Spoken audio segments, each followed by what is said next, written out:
Bonsoir, chers téléspectateurs.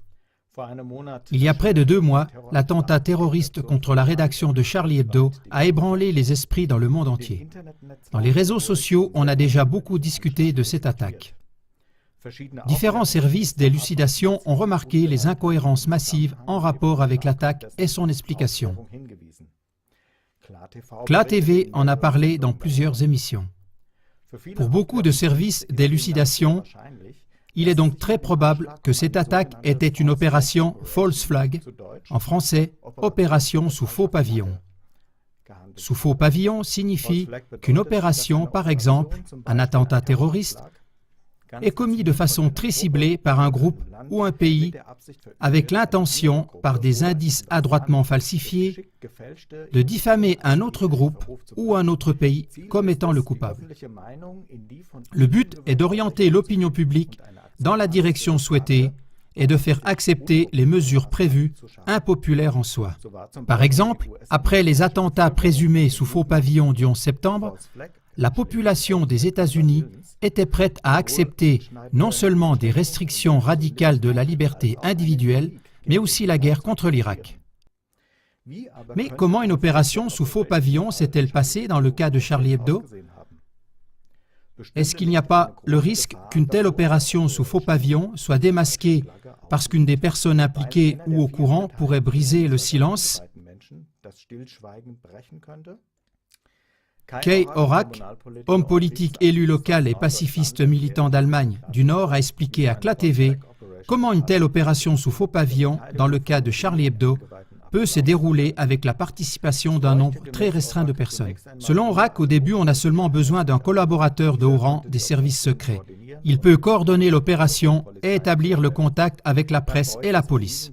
Avec cette façon de voir, on aurait en plus besoin d'un deuxième collaborateur des services secrets qui a accès aux données de la surveillance. Ces bases de données contiennent, comme on le sait maintenant grâce aux révélations d'Edward Snowden, toutes les informations sur les habitants d'un pays, la France dans notre cas.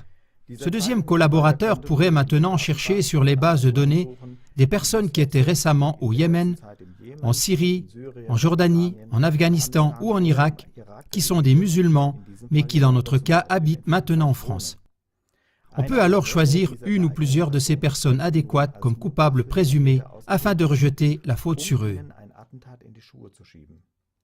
Toutefois, selon Horak, ces personnes ne doivent pas avoir de famille ou de parents en Europe qui pourraient aller au fond des choses. Troisièmement, l'homme politique élu local dit qu'on a seulement besoin de 2 ou 3 membres du commando spécial de la police ou de l'armée, des hommes sans scrupules qui sont mis au courant.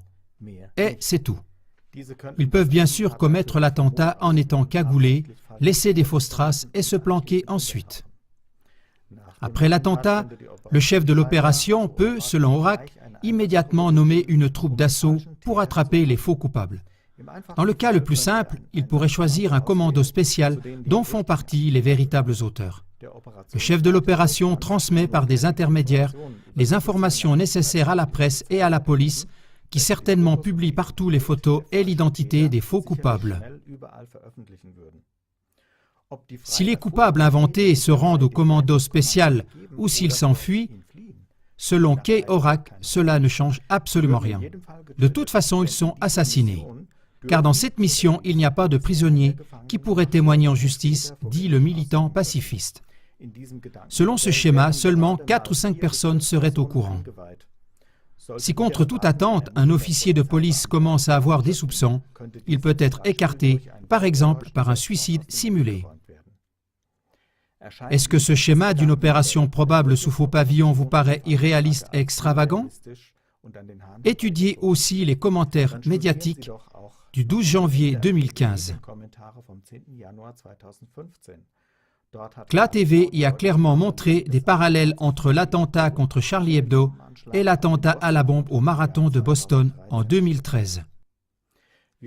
Nous espérons pouvoir vous inviter à réfléchir et aussi contribuer à vous présenter une image plus détaillée des événements de Paris afin que vous puissiez vous faire une opinion indépendante.